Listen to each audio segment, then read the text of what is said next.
Okay, that seems to be going here at the moment. Alright. Sorry,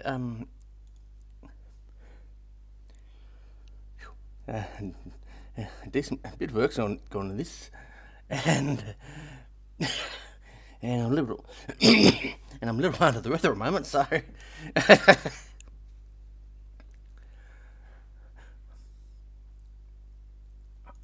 that's showing up. All right. Okay. So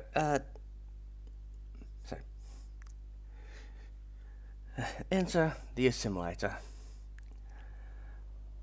Okay, so as part of my little anniversary, well, yeah, I've been putting together a bit of a list of 20 highly rated games from last year.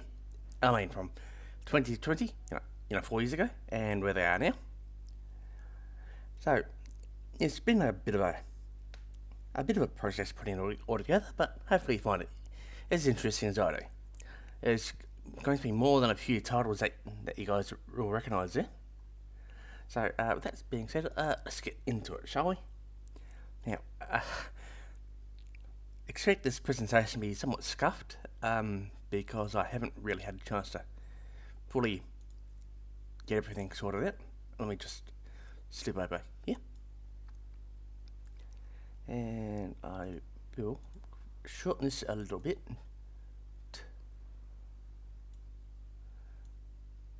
Not exactly meaning to. All right.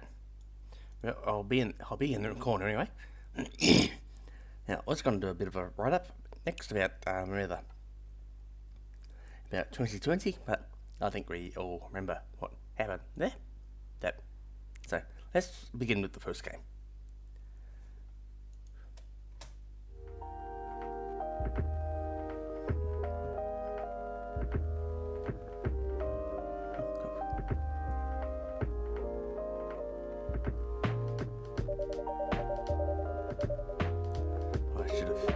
I thought I hit that, but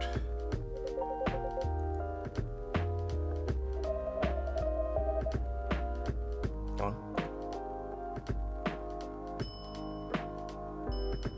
It's not going to go away.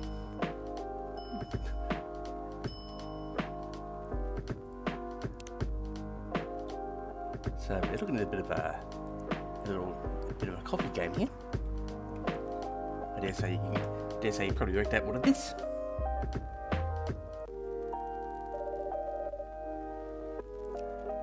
Yeah, Seattle 2020, which is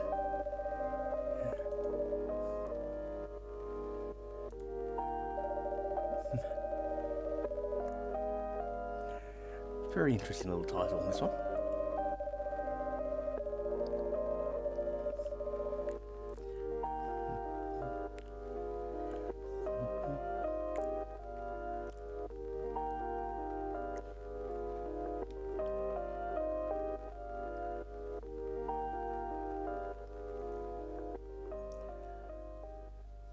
So our first little title, Coffee Talk, by Tobe Productions, came out on the 30th of January, and 92.4% from over 9,000 reviews.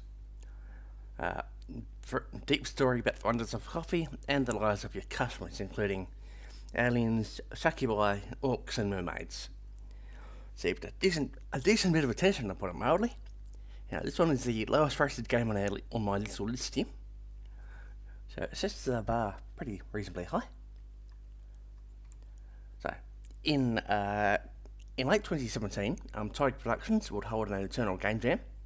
4 prototypes will be made, including one proposed by Mohammed Fahmy Hasni, called at the time Project Green Tea Latte, which aimed to capture the feeling of watching the rain while holding a warm drink and listening to chill music and conversations.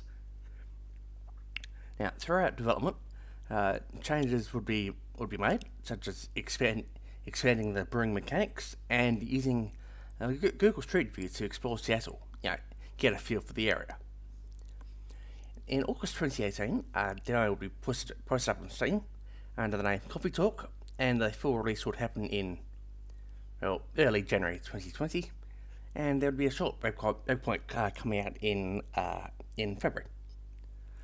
Sequel, Coffee Talk Episode 2, Hibiscus and Butterfly, will be announced in September 2021 and released in April 2023. And in late August this year, Coffee Talk Tokyo will be released, a bit of a spin-off, scheduled for a 2025 release date. Now, Coffee Talk's available on Windows and Mac, PS4, Xbox One and the Switch, $12.99 US recommended price. Tobe Productions are actually a bit of a interesting little company. I actually played a few of the games early on in my life, even though I didn't actually realise it. So they founded in 2009 in Indonesia. Their first title was Days to Die, and a follow-up, Days to Die the Other Side. Afterwards, now those two are flash games, most of the ones on here are. Afterwards, they would release Infectinator and Infectinator Christmas Edition, which I have to admit I played quite a bit as a teenager. It was so after that there would be Infectinator World Domination, which would prove to be a really big hit. Reached over 9 million plays on Congregate alone, and it would be followed up by Necronator and Infectinator 2. There's quite a few titles in the series. I don't think it's about 8, maybe 9 all up. They also released Relic of War and Lord of Vandaria, which was a collaboration between Tobe Productions and the team behind the Vandaria saga of novels. Now, the Vandaria saga is, I believe it's a Indonesian fantasy series. I think there's 8 or so books in it. So, following Coffee Talk and Coffee Talk 2, they're currently working on Krieg's Front Tactics, prologue released in July. They've also acquired a few other Indonesian studios as well. So their employee numbers wasn't really able to get a good idea of them, but realistically it's between 28 and 46. I've seen estimates as high as 117, but I think that's a bit unrealistic. So that's the first one by Tobe Productions. So next one. Hello, my name is Dr. Glenn Petersen. Stand by for analysis. Your life will always be a struggle. Isn't that why you came here? I do not care. Patient requires Somnasculpt therapy. At the Pierce Institute, our patent-pending Somnasculpt technology provides safe and effective dream therapy while you rest in the comfort of our flagship clinic. You have deviated from the orientation pathway. You will rectify this failure immediately. Patients who are lost may find that the mind creates slight physical obstructions to prevent them from finding the way back to the proper therapeutic path. Very confusing. Please exit this dream as soon as possible. All you've got to do is wake up.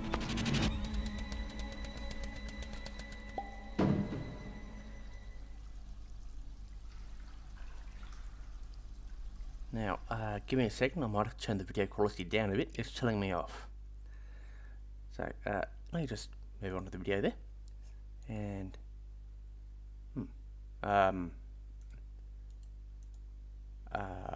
okay,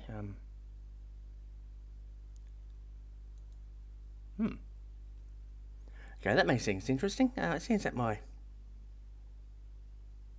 what's going on down here?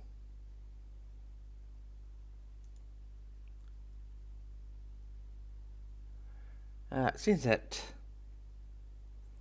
my little minibus crashed on my primary monitor. Still going on my secondary one though. Interesting. Never seen that before. I'll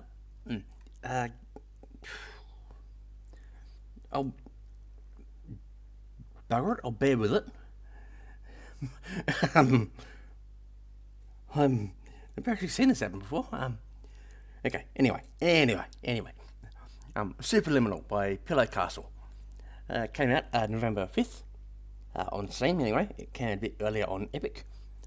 22.55% from over 26,000 reviews.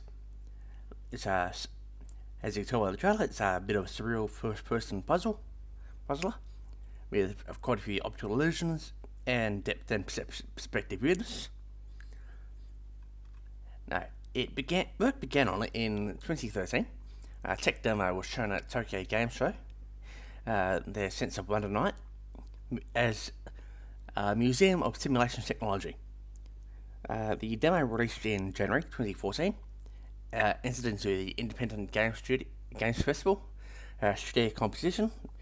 Run alongside two other titles, Risk of Rain and Engare. It came out on the Epic Games Store as Superliminal in November 2019. PS4, Xbox One and Switch releases in July 2020. Came out for released on Steam and came out for Linux in November 2020. And on PS5 and Xbox Series X and S in November 2022. Quite a few VTubers played it, including Gargura. Only a couple of months after she debuted, where she was able to fall off the map, which wasn't actually intended. Now I believe there was a couple of mobile releases a bit later on. I'd have to check, but I'm pretty sure there was. So that one is $19.99 US, and so Pillow Castle Games, founded in January 2014 by Albert Sear, a student at Carnegie Mellon University, and it initially had some of his fellow students working there. Throughout 2014, direction of the Museum of Simulation Technology would be considered and reworked, with puzzles scaling and projecting being worked on. In 2015, most of the initial students working there had graduated and moved on, so she had to, or she, I'm not quite sure, had to hire staff and went to working full time to complete the game. So far, Superliminal has been Pillow Castle Games' only title, but they have an unannounced project currently in development.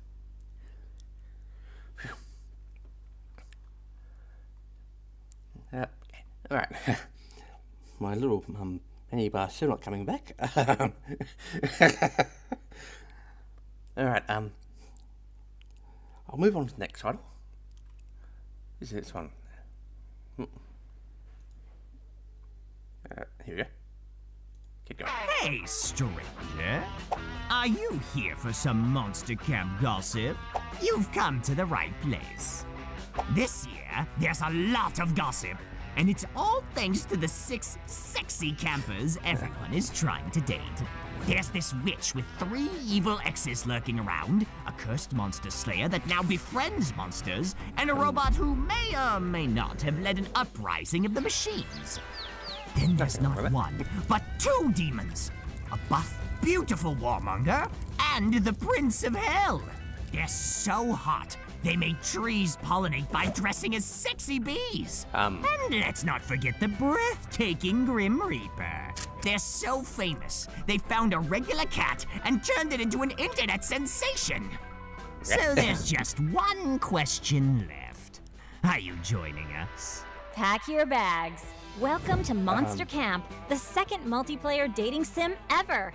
Gather your friends and face all kinds of wacky situations till you find summer love or get brutally rejected. You will fish for awesome secret endings, meet a ton of new characters, and discover all kinds of surprises hidden in the game. Are you ready to fight for love? Probably not. Monster Camp. Be your worst self. Okay, so so that's Monster Prom 2, Monster Camp. It's not exactly my kind of thing, but I've seen a few others play it. So that one came out in I'll look at what I'm doing in a moment. It came out October 23rd. Released by Beautiful Glitch. So it's the second entry in the multiplayer dating simulator at set of summer camp with old and new characters to romance. 93.4% positive from over 5,500 reviews. So, yes, it's a bit of a cast there. So, after it initially came out, after the first one came out, Monster Prom in 2018, a Kickstarter was launched in May of 2019 as the name Monster Prom 2 Holiday Season, which had plans for 3 settings: a summer camp, winter camp, and a road trip. They'd be separated into their own games. The Kickstarter closed in June. It raised 53,000. It raised over £53,000 euros, or about $60,000 US, from just short of 9,000 backers, and a short demo for Monster Prom 2 Monster Camp would be released in June 2020, closed beta in August, and release date set for October. After it came out, there'd be a basic gallery added in November, and some pre-updates. The Big Winter, St. Valentine's Day, April, and Spooky came out, adding extra outfits, events, and characters like Helltaker's Modius. And there's also some paid DLC, such as the ones on the left here, the Fantasy Outfit Pack, New Blood, and Monster Prom. So that one's on Windows, Mac, Linux, and Switch. $11.99 US. Yeah. So in 2016, Beautiful Lips here, I'm talking about. So in 2016, a Kickstarter was set up for Monster Prom, ran for 30 days and raised over 32,000 euros out of the €8,000 goal. It subsequently launched in 2018 and passed 120,000 sales in 2 months. The second term DLC was launched in 2019. Now, following Monster Prom 2, Beautiful Glitch would release Maze Man in 2021, which is an arcade-style game exploring a maze while avoiding monsters with a good amount of playable characters. Monster Prom 3 Monster Road Trip came out a couple of years later, 2022, which is more of a co-op survival adventure, but you still able to romance the various themes. And they're currently working on Monster Prom 4 Monster Con. That was announced in May of 2024. Now, Beautiful Lich, they were founded in 2016. They're from Spain. Well, they're headquartered in Spain, and they've got between 6 to 10 employees. Yeah, next up.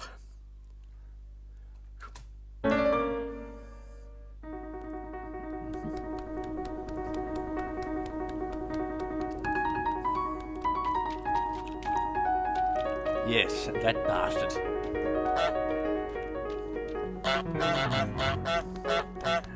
That bastard.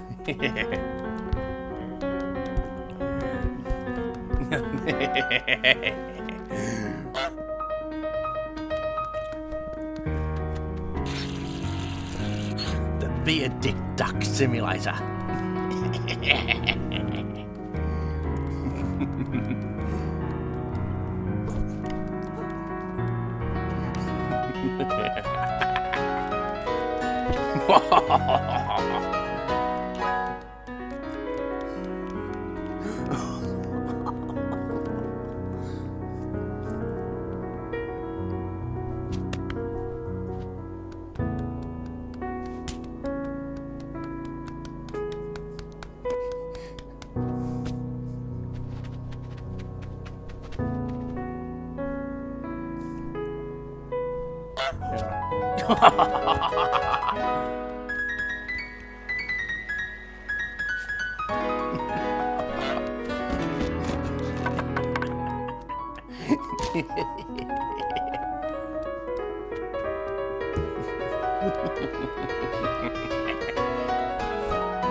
So, Untitled Goose Game by House. It came out in September 24th on Steam. Was one of the Epic exclusives as well. Sorry, let me just turn off the mouse cursor.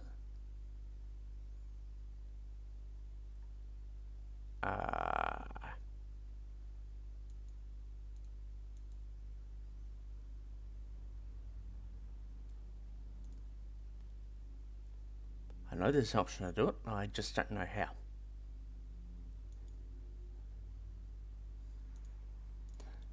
how. Well, you know, it's a mouse cursor, everyone has one. Okay, so Untitled Goose Game came out September 24th on Steam. As you can tell, it's basically being a complete dick to people. 93.4% positive from over 18,500 reviews. Now, so initially shown off as a trailer in October 2017, which apparently it went more viral on social media. At E3 2019, it would be announced that Untitled Goose Game would be a timed Epic Games Store exclusive, and it released in September 2019 for Windows, Mac, and also on the Nintendo Switch. And it came out on PS4 and Xbox One in December of the same year. The Steam release plus a co-op mode came out in September 2020. So Windows, Mac, Linux, PS4, Xbox One, and Switch. $11.99 US. So House. They're an Australian studio, founded in 2014, and they published their first game in 2016, Push Me, Pull You, which is a local multiplayer sports/party game for 2 to 4 players.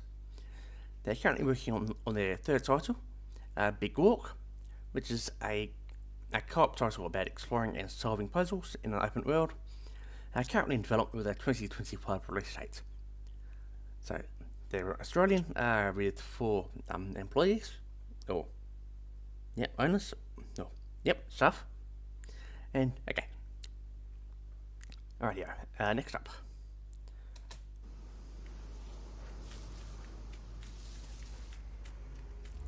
Now, I had to resize this trailer a little bit, but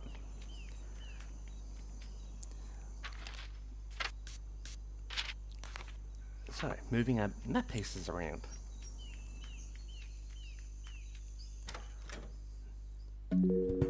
Yes, Kato. So, Kato's a bit of an interesting little one. Where's my little cursor? Yeah, there you go. Okay. So, Kato by Sunhead Games came out October 27th. It's a very, very pretty little hand-drawn adventure / puzzle game, discovering map pieces, arranging them, and exploring the resulting areas. 93.55% from over 7,500 reviews.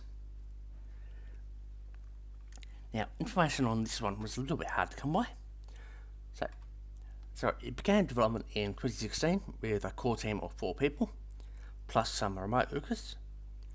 And it began being shown off at game shows in 2018, including in Taipei and Tokyo.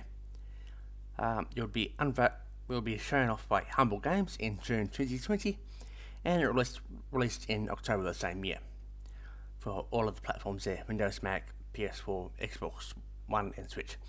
$19.99 US.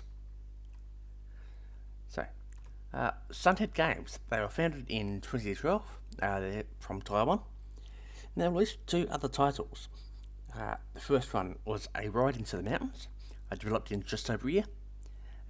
Their action-adventure game featuring a horse archer riding through the wilderness. Released in July 2013 for iPhone, Android and the Ouya. Don't think you can play the Ouya version anymore though. Their second title was The Swords. It tells the story of a sword master's life through a very interesting style of inkwash and calligraphy. It started development in 2014 and released in February 2016 for iPhone and Android.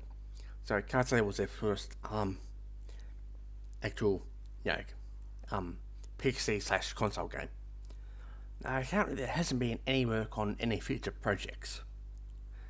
The most recent update I found was 2022, I think, or 2023, but I couldn't find any work. So, I actually noticed when I was going through their social media that Takanashi Kiara played it. Also, very shortly after her debut, a couple of months after, I believe. Right, next up. Rated T for teen. That's good.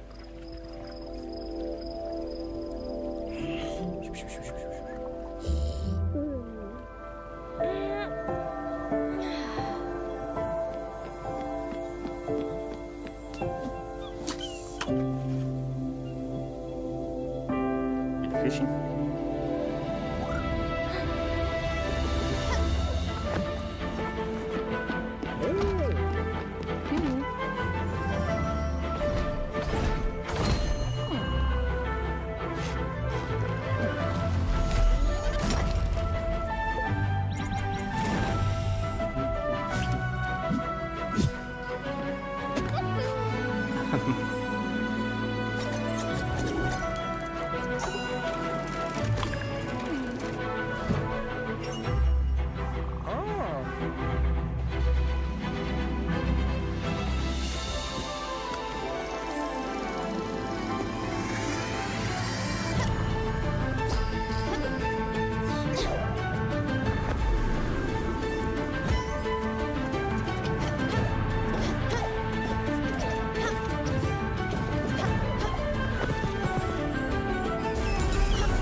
Let the trailer go for a few more seconds, then I'll cut it a bit short.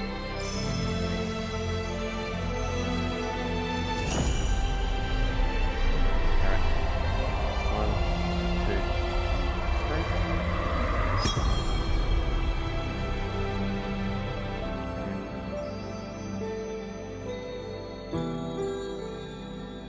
3. I do the announcement now.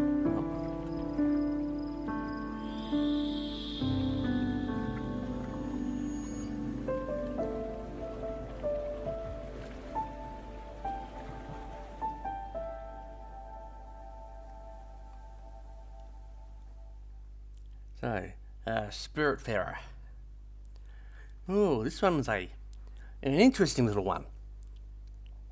So, Spiritfarer by Thunder Lotus Games. It came out August 18th. It's 93.6% positive from over 37,500 reviews. It's cozy yet bittersweet. You build a ship, explore the world, and you help prevent spirits and help them move on. It's an interesting little title, to put it mildly. I can't really say little. So anyway, so after the release of their second title, Thunder Lotus signed a deal with an investment firm, Catalan Lights, which is either in 2017 or 2018. Now, a year later, July 2019, a blog post would announce Spiritfarer, which at the time had been in development for 18 months. A playable demo was shown at E3 2019 as part of Microsoft's presentation, and a closed beta started in March 2020. It came out in August, shortly after Nintendo's Indie World Direct showcase, and it received 3 major updates afterwards, and would be re-released as Spiritfarer Farewell Edition, and announced that they sold 1 million copies as of December 13th, 2021. A release for iOS and Android through Netflix games happened in October 2022. So, Windows, Mac, Linux, PS4, Xbox, Switch, iOS and Android. It's... well, we can't really talk about Australia, to be honest. $29.99 US. So the Farewell Edition covers the three major updates there, as well as the game itself. So, yes. Anyway, okay. So, Thunderlisis, founded in 2014. Yeah. Okay. That's the typo there. I should have. Anyway. No, founded in 2014 and also Kickstarter for their first title, Jotan, which would raise $64,000 from 2,399 backers, and it would be greenlit on Steam in under a week. It's a hand-drawn action-adventure game. You play as Thora, a Viking who died in ignoble circumstances, and she must venture into Purgatory to find and defeat the Jotan, and be able to enter into Valhalla. Released in Steam in 2015 for Windows, Mac, and Linux, and Jotan Valhalla Edition was released for PS4, Wii U, and Xbox One in 2016. Their second title was Sundered. It came out in 2017, which was a hand-drawn roguelike Metroidvania, and the Sundered Eldritch Edition released in 2018 and came out for Switch and Xbox One. I believe it was also Windows, Mac, Linux, but I'm not sure off the top of my head. And they are currently working on 33 Immortals, which is a online co-op action roguelike. It was released and announced last year, and expected to launch into early access this year. So they're from Canada, between 30 to 45 employees. Get estimates vary with some of these websites. I mean, some of the estimates are way off. So, okay, next up. Keep going, Cyborg. So, yes, this one.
So, Shapez.io.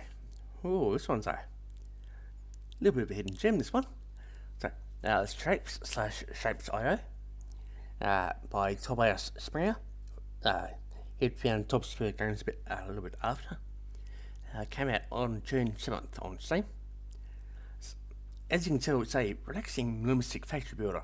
So initially you start making basic shapes, but then you add more elements like cutting and colouring, and then you add more elements, that kind of thing.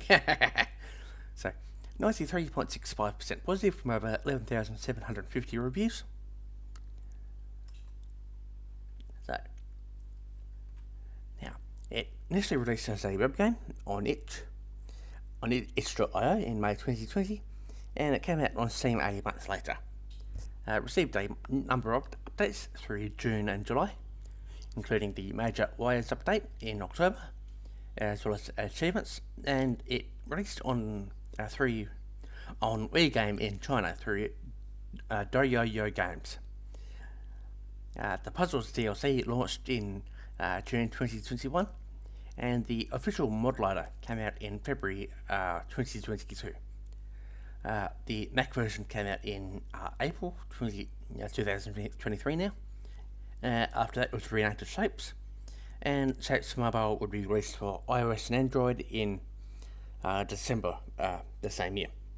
I think the Shapez mobile version doesn't have wires, but I think that's the main difference. $9 on US on Steam, Windows, Mac, Linux, iOS and Android.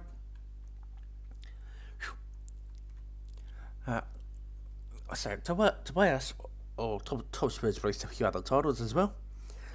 His first title was Yorg.io, a top-down base builder / tower defense game, released on Steam in 2019, which is followed up by Yorg.io 3 or Yorg3.io.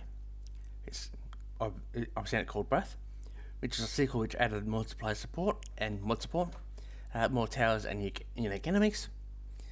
Skullbreak.io was released in 2021, which is a short 5-minute brawler between 6 to 10 players, but the server host went bankrupt in late 2022 and the game was delisted and no longer supported. I've seen some people still able to play it, but yeah, not sure how. Not sure off the top of my head anyway. Kiwi Clicker launched in 2022, idle clicker game. You deliver kiwis to the king to generate coins. You get more kiwis and yeah. But so you probably have seen it on Steam. Shapez 2. It released into early access in August 2024. Top-down 3D factory builder, a new engine with better performance. When I wrote this in early September, it had over 6,000 positive reviews. It's probably one of the best performing games this year on there. So Top Spur, they were founded in 2018 in Germany, but they have employees in Brazil as well. 7 to 8 employees, I believe. Whew. Alright, I'll keep up. This one.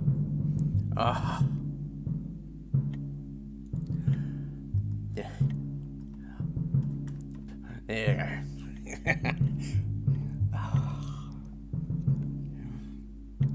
I'm not smart enough to understand this one. I'm not smart enough to understand this one.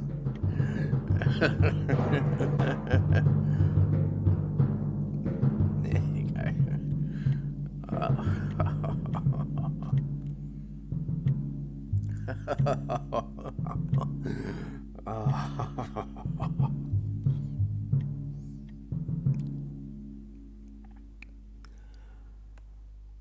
Oh, this one. Hang on. There you go. This one. 5D chess with multiverse time travel by Conor Petersen. under Dunkspace LLC, July 20th. 93.65% positive from over 7,000 reviews. Chess with a couple of extra dimensions, space and time. And like I said, I am not smart enough to just understand it. You probably saw quite a few people playing this in 2020. So, wasn't actually able to find a great deal about this one. The media only started mentioning it about a week after it came out, but according to chess.com, it was one of the most played chess experience, and it was played by Grandmaster Hikaru Nakamura during an episode of Ben's Guest House. Apparently they surprised him with it. I'm sure he enjoyed it. So Conor Petersen runs Dunkspace LLC. They boast 2 other games. It's one man band, I believe. The first one was in 2020, a couple of months before 5D chess. Called Untitled Warehouse. It's a small browser-based puzzle game. And the third game was SK Bun, which is another browser-based game based on Soccer Bun. I tried it. I don't really understand it. 5D chess, Windows, Mac, Linux, $11.99 US. And Conor's in America. Alright. Let me just...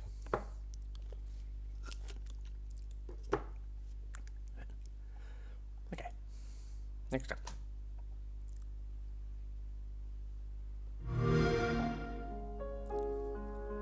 Had to go with the Xbox trailer for this one.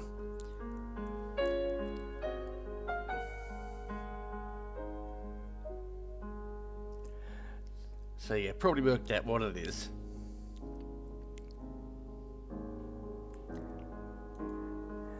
Yeah, it's Besiege.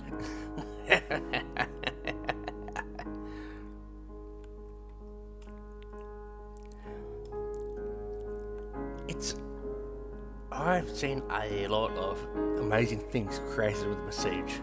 I mean, no joke, it's amazing what they've done, what people do.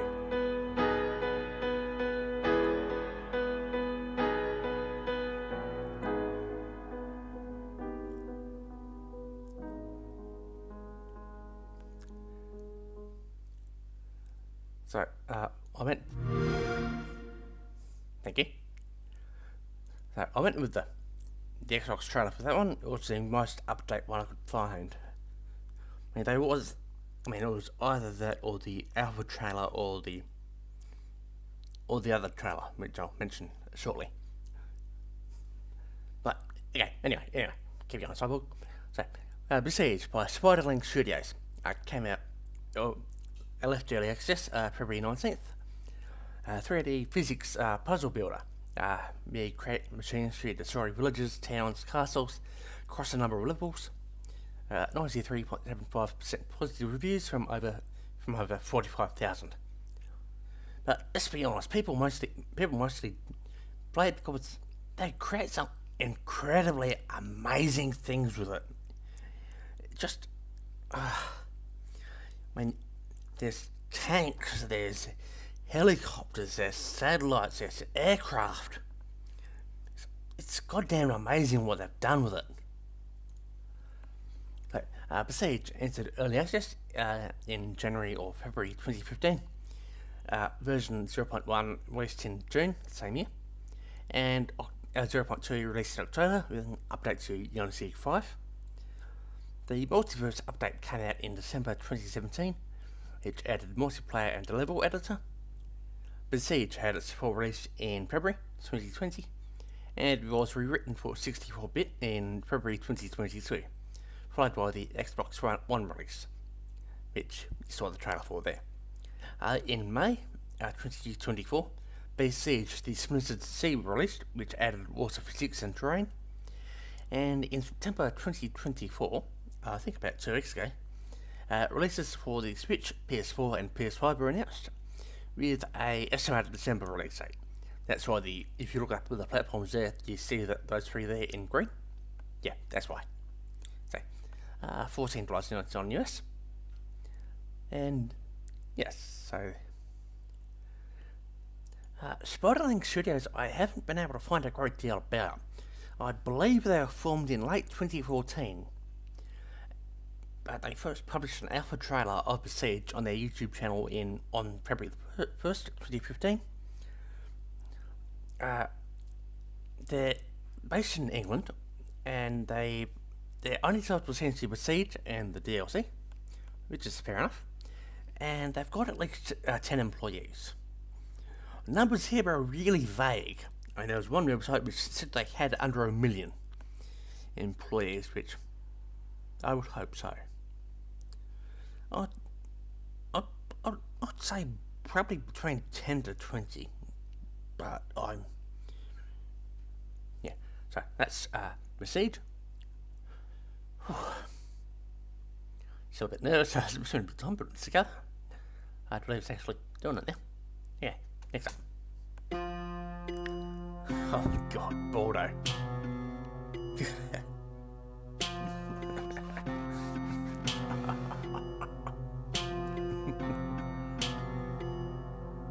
should know that.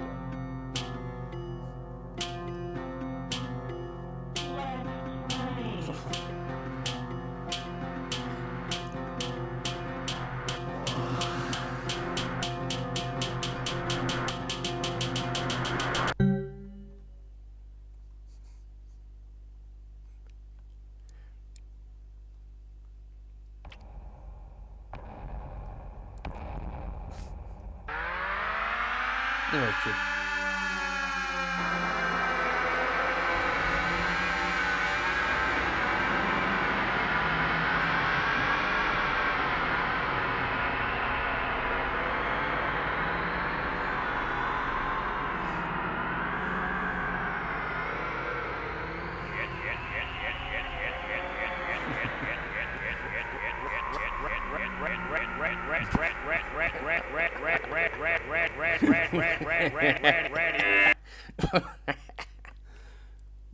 Wow!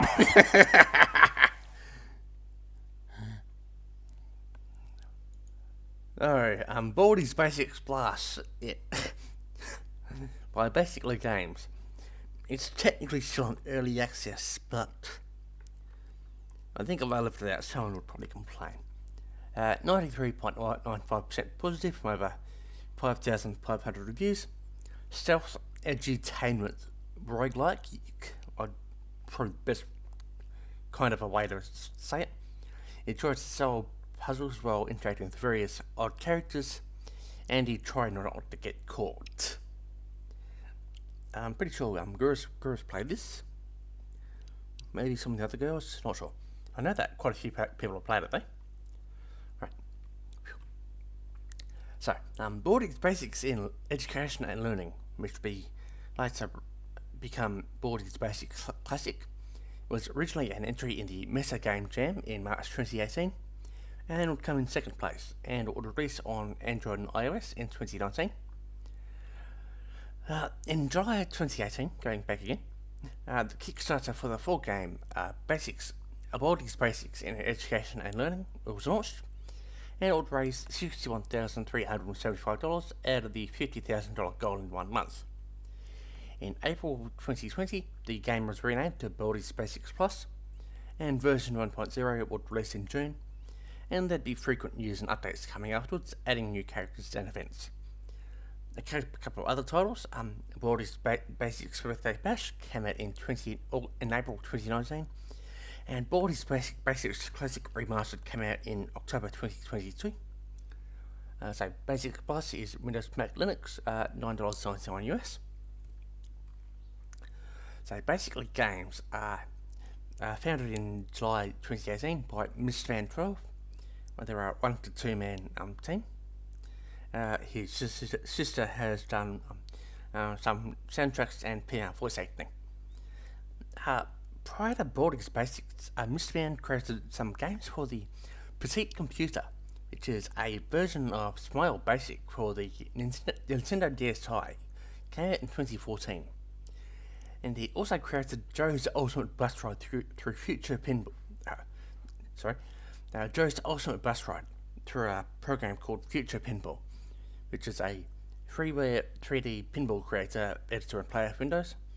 And he apparently created some smaller titles featuring Baldi for WarioWare Do-It-Yourself for the Nintendo 3DS. So that was 2018, USA. Kind of 1 to 2 employees, it kind of depends. So, yeah, let's keep going. Okay. Rated M for mature. Oh, this one.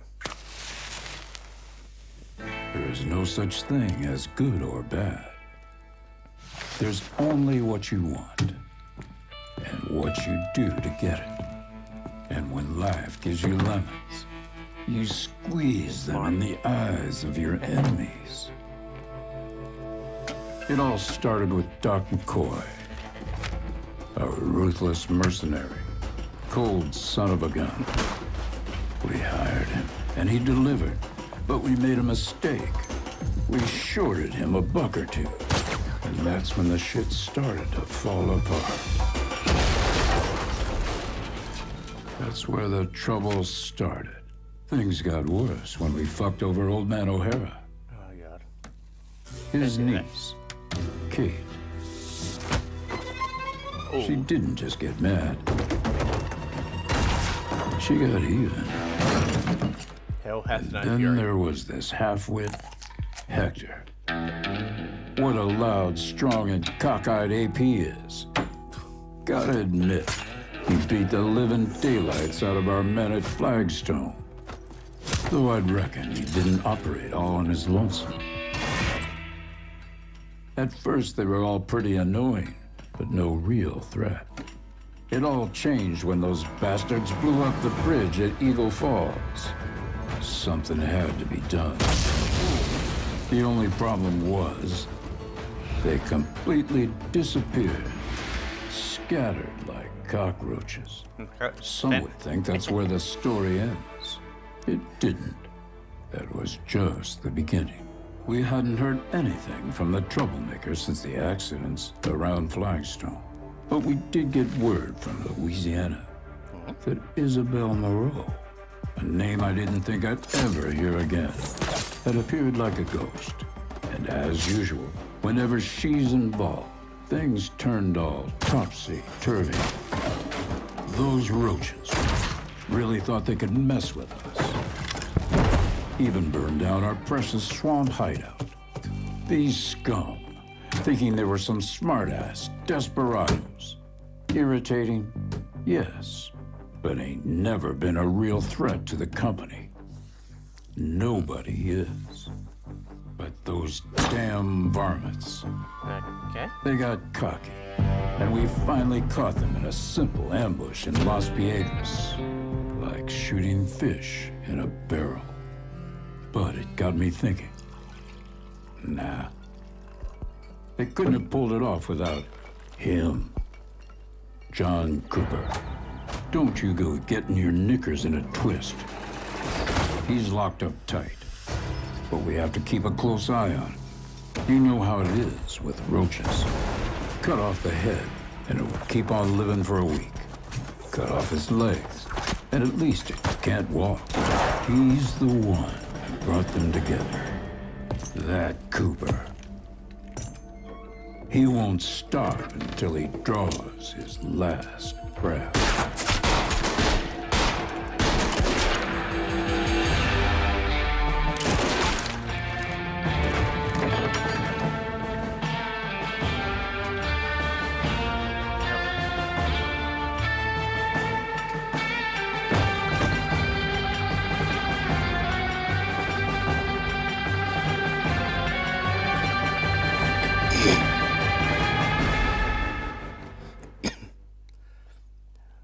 Well, clearly what you should do, if you got someone that's really pissed off and doesn't want to stop coming after you, clearly what you should do is continue to antagonise him, because that's clearly the intelligent, smart thing to do instead of sending him elsewhere. America's a big place. Okay, Desperados 3. Oh.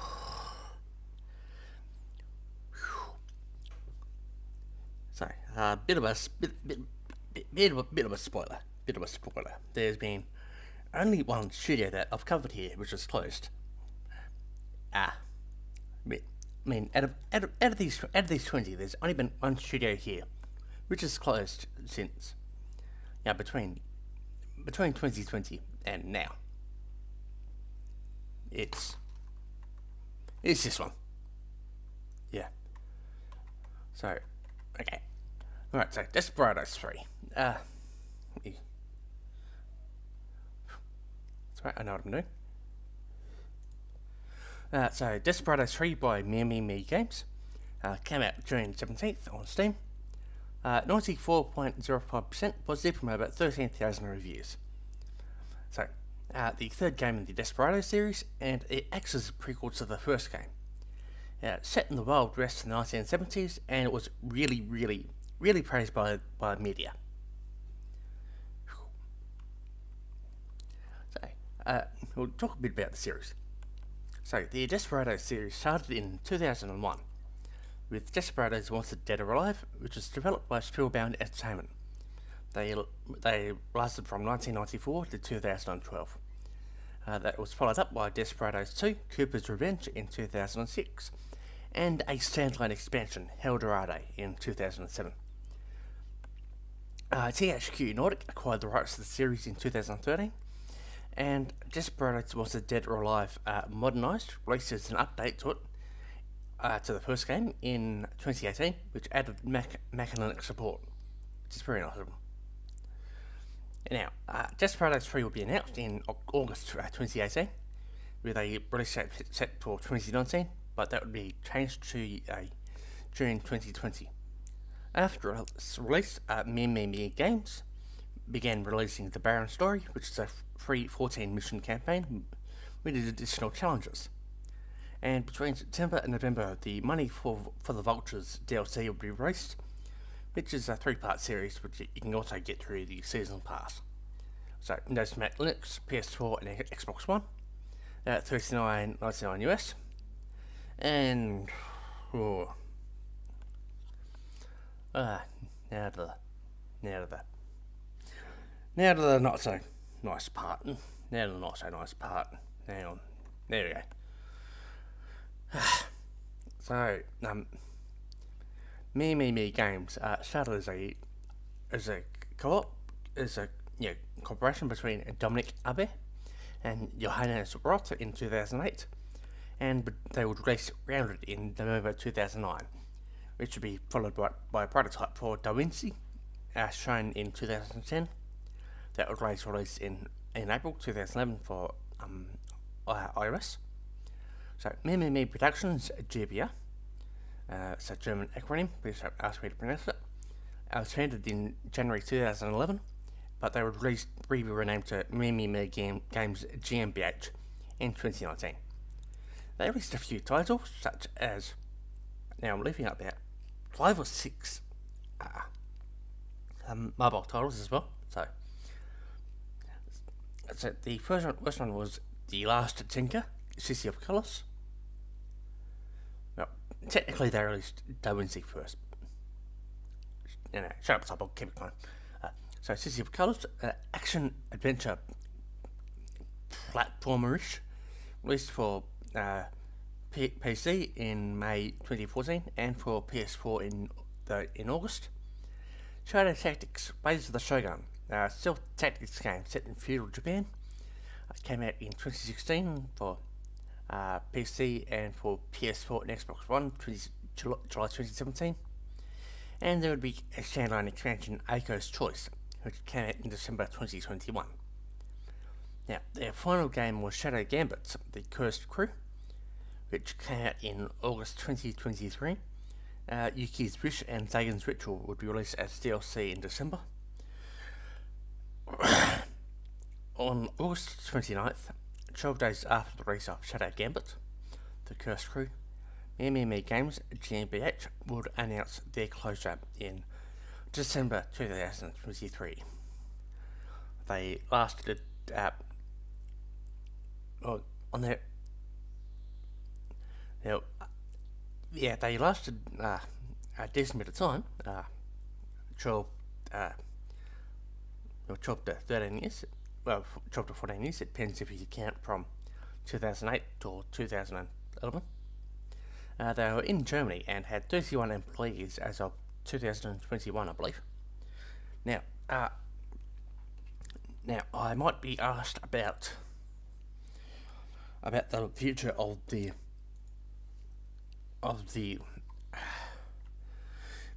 Desperados series, and now while making this, I reached out to THQ Nordic through their press inquiry section, but I didn't actually receive a reply, so I'm really not sure about the future of the Desperados series.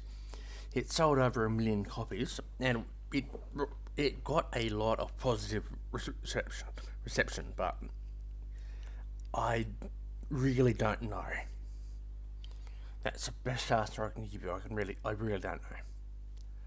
Alright. So, next up.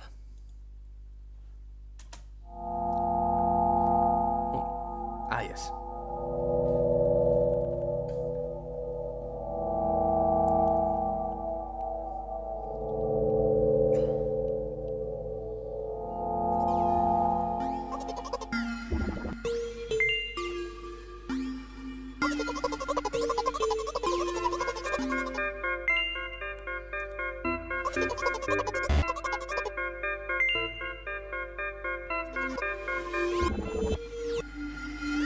Yes, this odd little thing. This odd thing.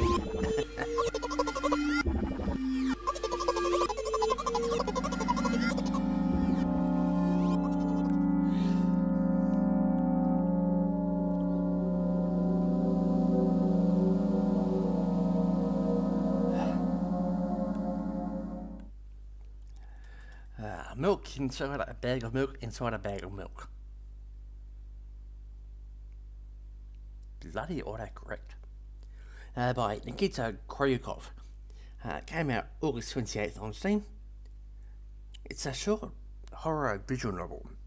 It's kind of a simple but also kind of a beautiful look, I'd say. And a very socially awkward female protagonist.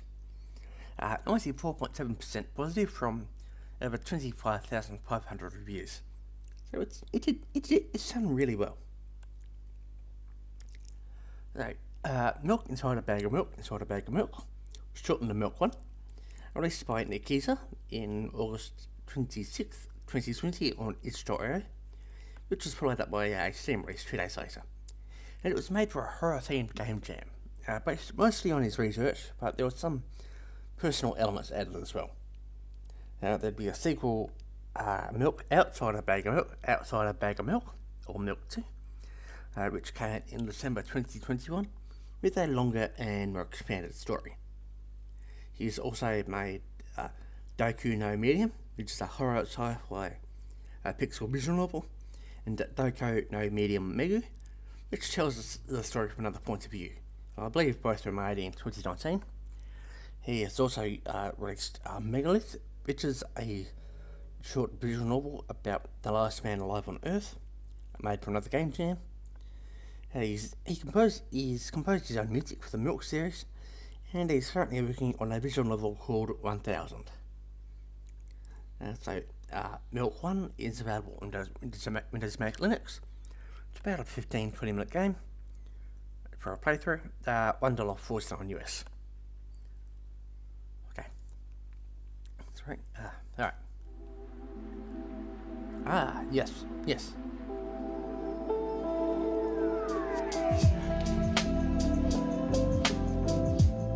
Now.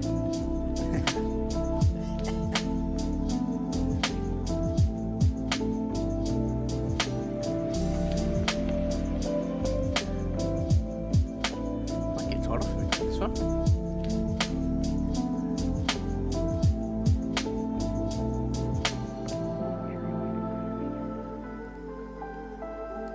Yeah, I might get tired of a bit with this one, but here's the thing. When I'm going to list a couple of the other games that they've done, You're going to recognise it.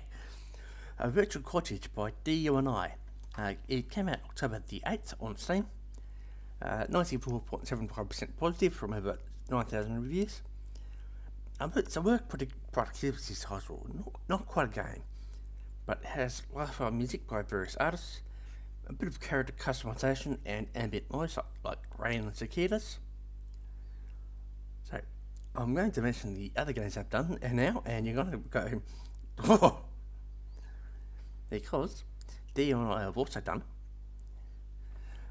Well, let's go. Alright, so Virtual Cottage came out in October 2020 and it started receiving small updates like Halloween and Christmas, and it ties with their next 3 titles, Cats Organised Neatly and Dogs Organised Neatly. In 2022 it would receive DLC for Lonaya. It was produced 24 tracks, and in December 2023 the Dream DLC would be added, which added 10 more tracks. A sequel will be announced in June 2024, Virtual Cottage 2, which will add cottage customization, the ability to load your own music, and will support the DLC from the first game. So that's Windows, Mac, Linux, and that one's free. So I mentioned it, but DU&I, a studio based in Germany, they've received a number of small titles on itch.io for game jams. They've also released Kanji Memo, which is a memory game to help people learn Japanese kanji on Google Play. Cats Organised Daily. It released very shortly after Virtual Cottage, I think 2 days after, something like that. A puzzle game about organising hand-drawn cats, cats across 80 hand-drawn levels, and it will be followed up by Dogs Organised Daily for the following year. They'll both be played by a lot of VTubers. It would easily have to be about 30 of the Hololive girls by themselves. After that, Fetal Monsters come out in 2023. Line puzzle game about feeding monsters with 200 different levels, and Missy a free game about reassembling furniture and other things that your cat knocked over. Released not long ago, August 2024. D&I currently working on Birds Organised Neatly, and like I mentioned before, Virtual Cottage 2. So they were founded in 2019 in Germany and 2 employees. Voice is starting to go a bit. I'll keep going, then I'll have a drink.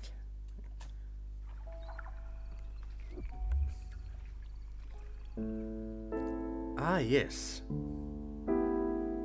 Let's go back to where it all began. Yes, this odd little Rusty series. Lake.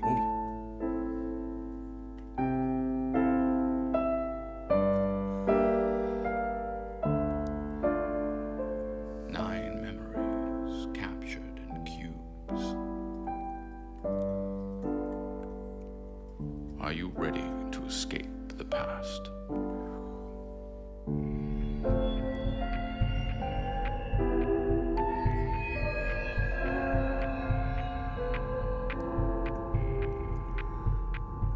This odd little series.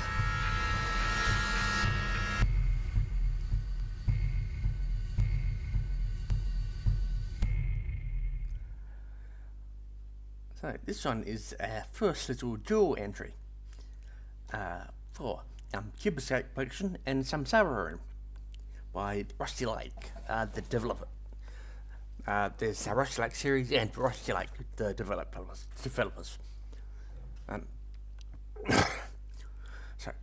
Cube Escape Collection came out 14th on Steam.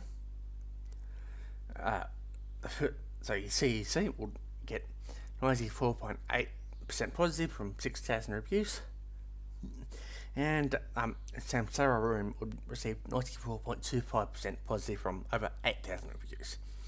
So I've combined them together into one entry to free up space for a couple of the other smaller ones. So these are a couple of point-and-click adventure titles, and yes, sorry, the Rusty Lake series is expansive. The original Samsara Room came out in 2013 through Adobe Flash, and it would be remade in 2024 on computers and mobile for Rusty Lake's 5th anniversary. That one is free. Now, the actual developer would be formed in April 2015, and the first 2 chapters of Cube Escape will release in the same month. There'd be 4 more chapters in 2015, and 4 more from 2016 to 2018. The final chapter would release on Steam in 2018 as a free game, but with crossover DLC, the movie they've made, Paradox, a Rusty Lake film. The other 9 chapters were bundled into the Cube Escape collection and released on Steam. So, CEC for $4.99, and Samsara Room is free. Okay. So, Rusty Lake Hotel. Rusty Lake developers, they were founded in 2015 in the Netherlands. They're between 3 to 10 employees, I believe. So they've also released Rusty Lake Hotel in 2015 on mobile and 2016 on Steam, with 2 other games, Rusty Lake Roots and Rusty Lake Paradise, in 2016 and 2018. There'd be a spin-off, The White Door, in 2020. That one was just short of getting on the list. The Past Within, that came out in 2022, it's a co-op only title, where one player is in the past, the other is in the future, and they have to work together to solve puzzles.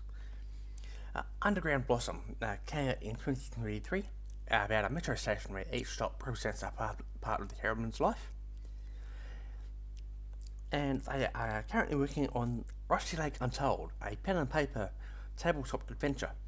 And they also recently hosted Rusty Lake's Black Cube exhibition at TwitchCon Rotterdam in July 2024.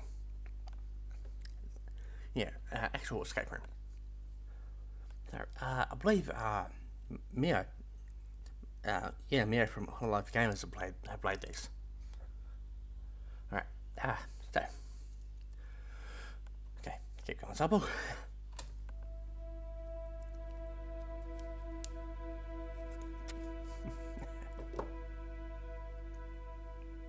Me.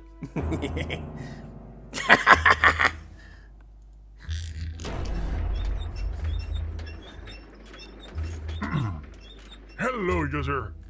Program speaking. Actually, there's no game. Hey! What are you doing, user? I told you there was no game. Don't touch that! Will you stop? Are you crazy? You're breaking all my content! No! What is happening?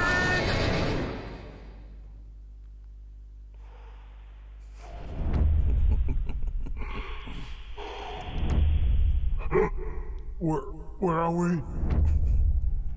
What have you done, user? Oh no. We've probably entered a different video game dimension!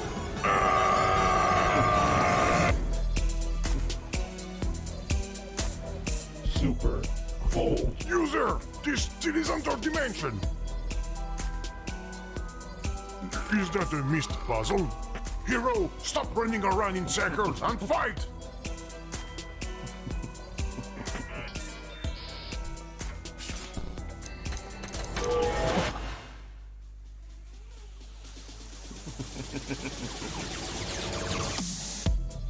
Well done, user! It's the video, Ghost Holmes. Oh, this is most exciting. We're never gonna make it home. We have to go back to our world, user! We have to go back!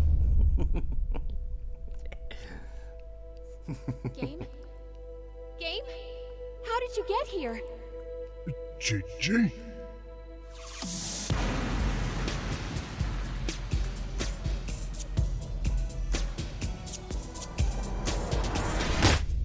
Oh, I don't like this at all. Oh. So, there is no game. Wrong dimension. And also, there is no game. The Jam Edition 2015. the second combined entry on my little list here. So, yeah, these two also made it both into the top 20. So, again, also combined. So, There Is No Game, Wrong Dimension, 95.45% positive, 21,500 reviews. And There Is No Game, Jam Edition, 93.6% positive for over 6,500 reviews. So, Wrong Dimension came out on Steam on August 7th.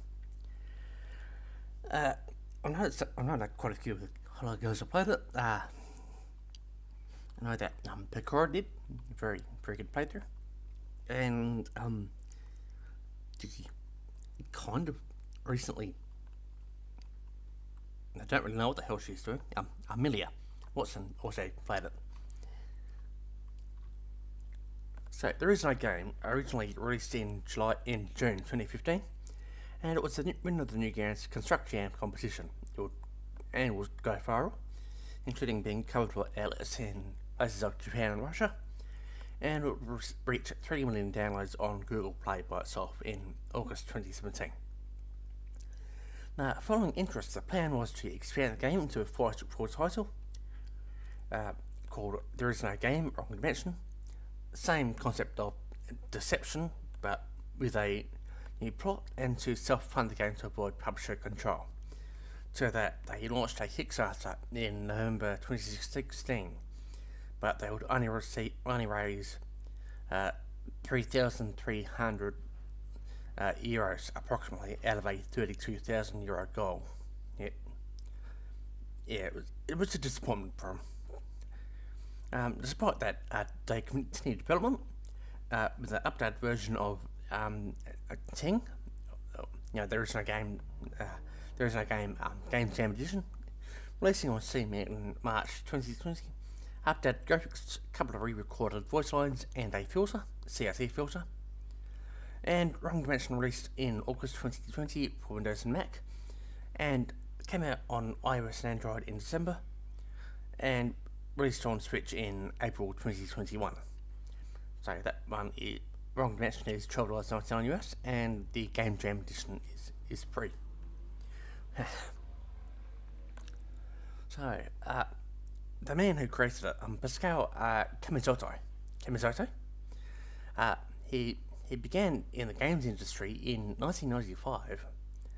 He's been credited in quite a few titles, like Timegate Knight's Chase in 1995, Voodoo Kid in 1997, Piglet's Big Game in 2003, and Pet's Rescue: Endangered Paradise in 2008. Now, I don't want to say that I'm putting these games out because they're average or bad or anything, but they would have had limited budgets, limited scope, so, and they probably would have been on a fairly tight leash by the publisher. So, yes.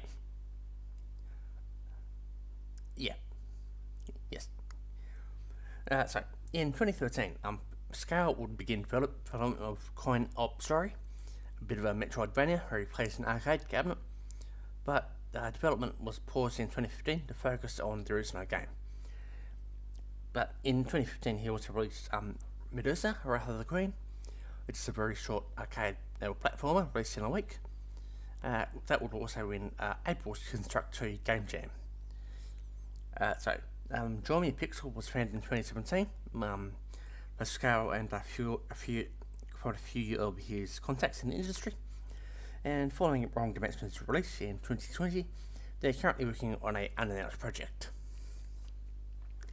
So they're based in France, and 7 employees, I believe. Okay. Sorry, I'm running a bit low, but that's right. I'm near the end.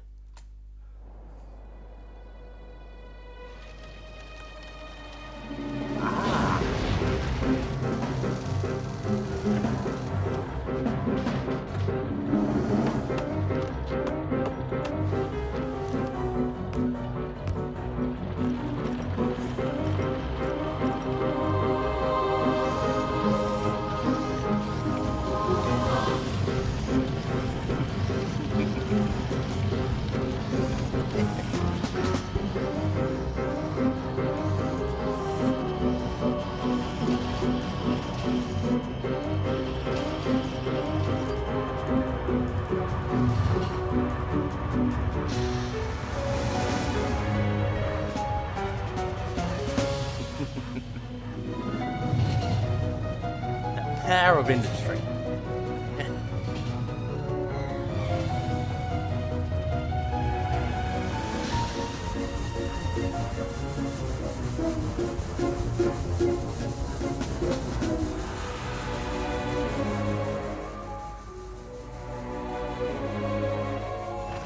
And wildlife.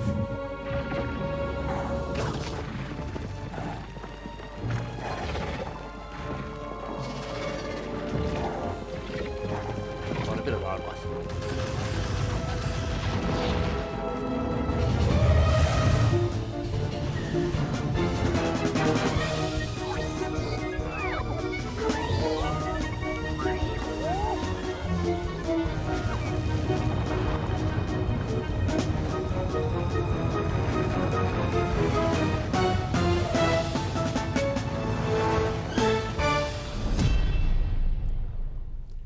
So, Factorio. This one. So, Factorio by Wube Software.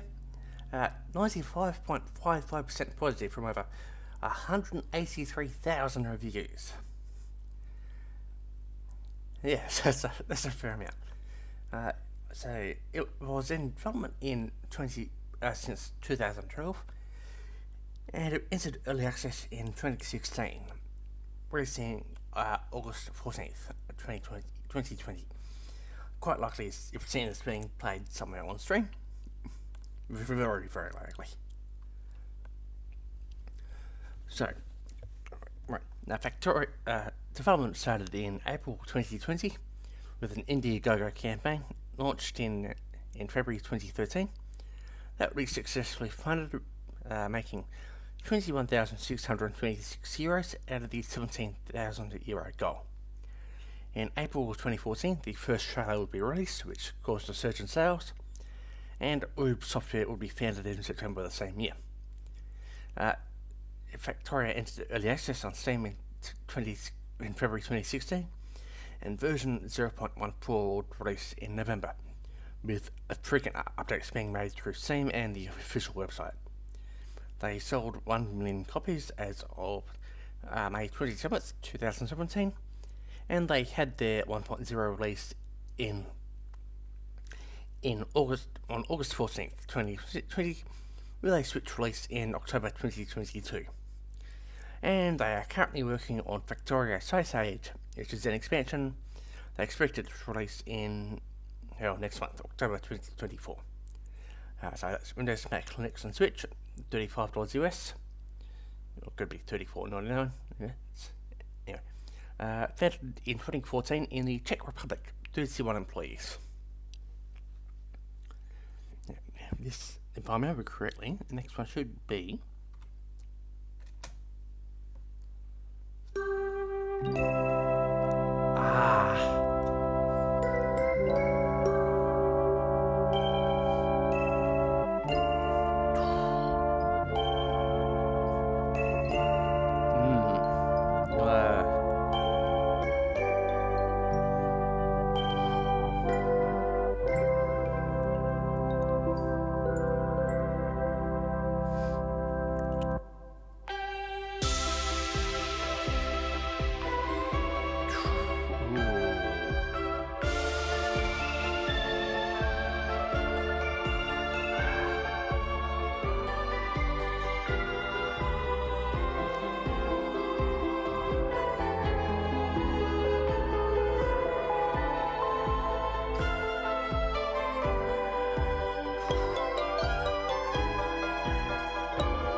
So, Omori. Oh. This one had a very interesting development, put it mildly. So, Omori by OMOCAT LLC came out near the end of 2020 on December 25th. 95.75% positive from over 71,000 reviews. As you can probably tell by the trailer, it's a pretty colourful world, but it's deeper, darker topics. It's deeper,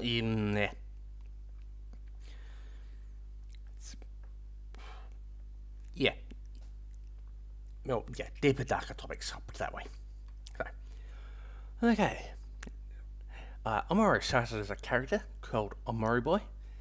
Ran as a bit of a webcomic from December 2011 to March 2012. The same year, OMOCAT would release Omori's Story, which is a short story about Omori and his neighbours, and Omori's Sketchbook, which is a sketchbook. And we'll start with a kind of graphic novel, which will be cancelled in favour of the video game that Kickstarter launched in April 2014. Be funded within 30 hours. That's not a typo. And it would end up making $203,000 US out of a $32,000 US goal. There would be development issues, however, like updates to the game engine, breaking plugins. Development would be released to a demo would be released to Kickstarter backers in April 2018, and concept art and sprite sheets would still be posted on OMOCAT's blog. The money from the Kickstarter would run out, and development would be funded by merchandise sales. Release dates for the end of 2019 and the beginning of 2020 were missed, so it eventually came out at the end of 2020. There would be a release for consoles, PS4, Xbox One, Xbox X and S, and the Switch, with additional content. I believe that was also brought to the Steam version as well, in June 2022. And there would be an official manga adaptation starting in June this year. I believe the recent entry to that was last month.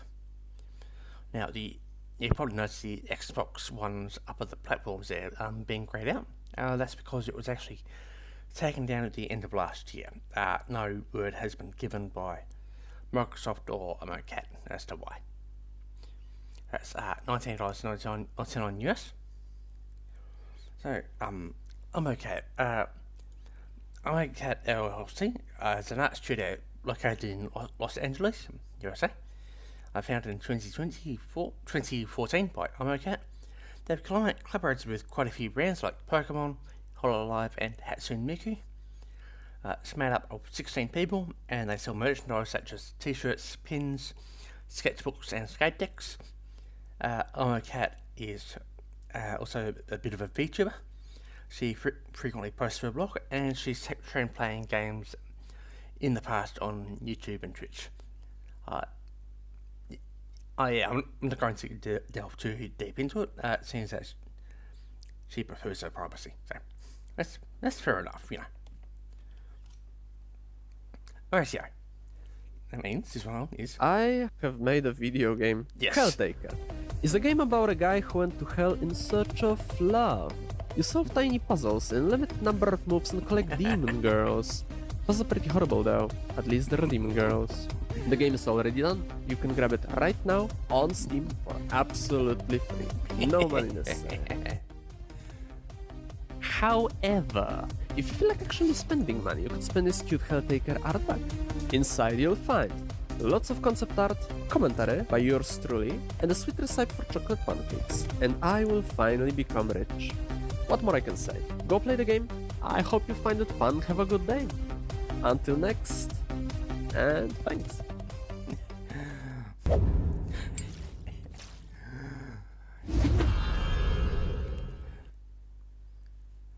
Oh, this one.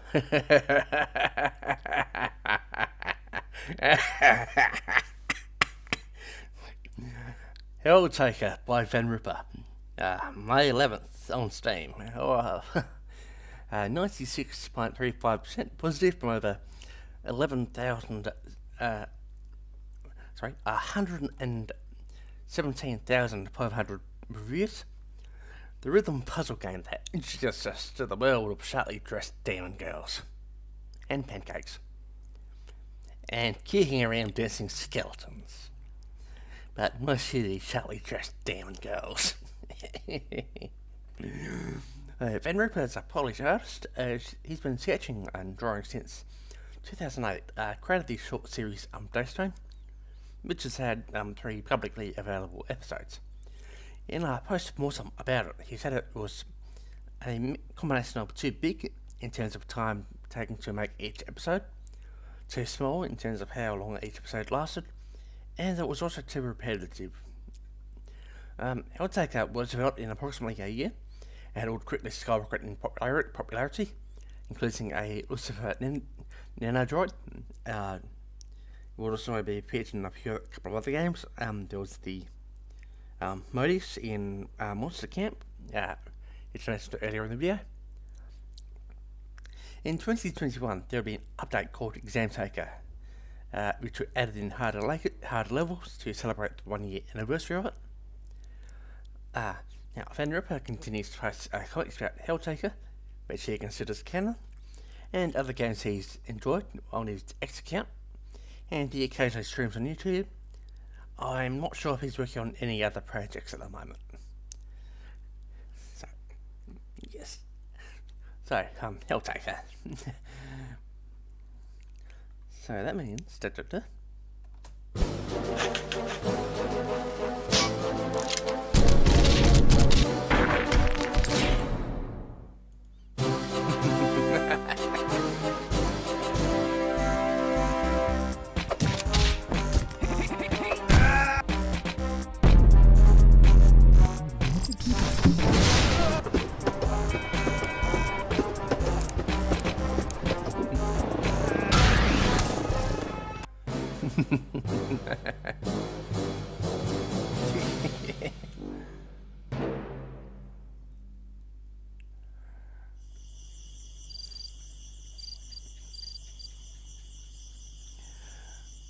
Oh, this one.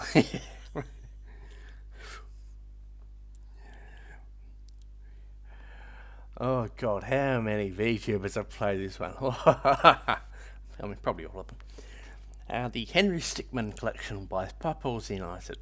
Well, I said August 9th on the trailer there, but I'm in Australia, so I was going by the time it came out here, which was August 8th. The point-and-click adventures of the smartest idiot, or the dumbest genius. It's hard to tell. Also known as the one that VTubers vibe to. You know, the ones. 96.7% positive from over 45,500 reviews. So, Henry Stickmin originally released on Newgrounds and Stickpage in 2008. There'd be 4 other games in the series. Escaping the prison would be played over 3 million times by itself. In November 2016, the final game would be announced as a Steam exclusive, along with remastered versions of the first 5 games. In May 2018, the name of the final game, completing the mission, would be announced, and the Steam page would be launched in July 2019. The Henry Stickmin collection would release in August 2020 and be played by both Markiplier and Jacksepticeye, and be played by more than a few VTubers, to put it mildly. I mean, I'm pretty sure there's a VTuber that just a whole lot of girls vibing to it. It's probably about 4 hours. Now, developer commentary would be streamed on Twitch. There was archives made of it. It was done between December 2020 to January 2021. That's Windows and Mac and Linux, and $14.99 US. Yeah. I bet you didn't know this. I actually didn't. No. what's that? No. So, PuffballsUnited. He's released numerous short flash animations throughout the mid-2000s, such as Operation Infiltration, which featured the Top Hat clan, and The Bridge. His first game was a flash game in 2007 called Crossing the Pit. It served as an early prototype for Henry Stickmin. 8 options, all of them ended in failure. Following the Henry Stickmin series, he and Fort Bass would co-found Inner Sloth in 2015, and they would release their first game, Dig to China, for iOS and Android. After a few failed projects, including multiplayer ideas, Inner Sloth would release Among Us in 2018, which started slow, but during 2020 it would skyrocket. Like, it received 100 million downloads in October. Among Us 2 would be briefly announced, but be cancelled a month later. They're still currently focusing on developing Among Us and Among Us VR. That's 2015, USA, 27 to 21 employees. Bit hard to tell. Nearly there, Cyborg. Yes.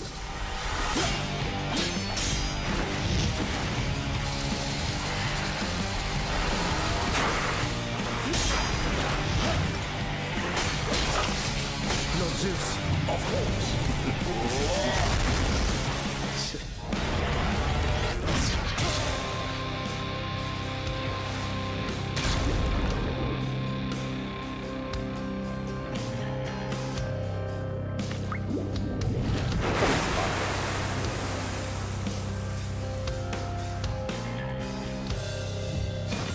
All right, one more time.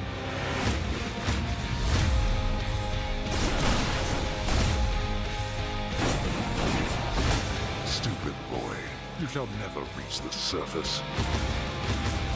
You'll have a better home where you belong, here on Olympus. And to help you on your journey, have my blessing. The Olympians shall make powerful allies. You can turn back, or I can send you home the painful way. What'll it be? I'll have to go with the painful way.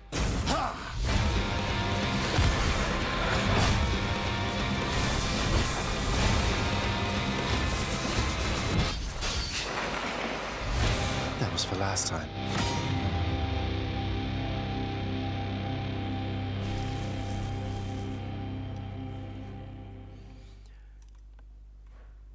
Okay, Hades by Supergiant Games.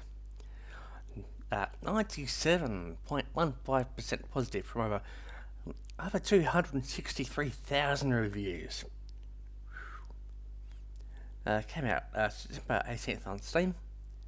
Very vibrant colours in a Olympian setting, which helped propel this on this very, very pretty roguelike dungeon crawler onwards and upwards. I mean, how many games of the year was this thing nominated for? So development on Hades started shortly after the release of Pyre in July 2017, and it originally released in early access on the Epic Games Store in December 2018, coming out on Steam in a year later. There would be 11 major updates between the Epic launch and 1.0, adding in new gods and goddesses, weapons and abilities. On September the 17th, 2020, Hades would hit 1.0 and be released for the Switch as well as Xbox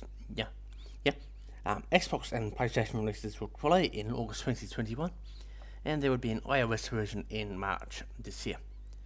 There would be numerous Game of the Year nominations from the press, I think like 50.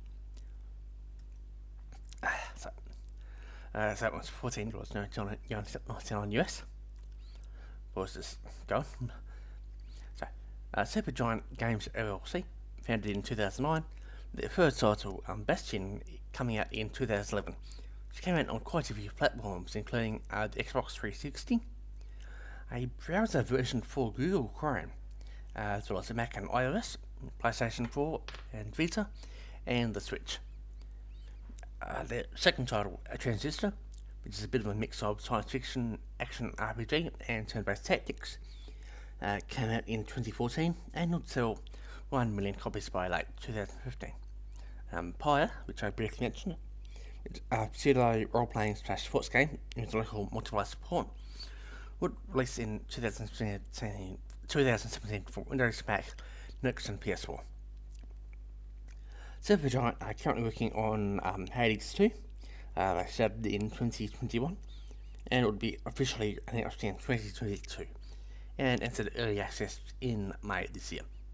They were founded in 2009 in the USA and they have 25 employees. This is actually the end of the little presentation here.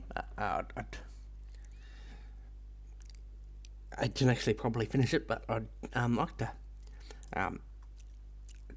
I'd like to quickly thank Draw Me a Pixel and Below Casual for responding to my questions. I wasn't exactly able to use all of your answers, but we'll still appreciate it. And yeah, so that's been a bit of a look at some of the popular games that came out in 2020, who made them, and yeah, kind of where they are now. So yes, yes, my so look, thank you for watching. This is kind of a bit of the anniversary of my first monthly look at games. So yeah, 1 year anniversary. So I figured it was something a bit different, bit of a retrospective. It's not the most complete, but thank you for watching anyway. And yeah, I'll probably see you. I'll see you next time, I suppose. Yeah. Yeah, so thank you for watching, and yes. I have to work out how to end the stream now that my little dock's broken. Let me just.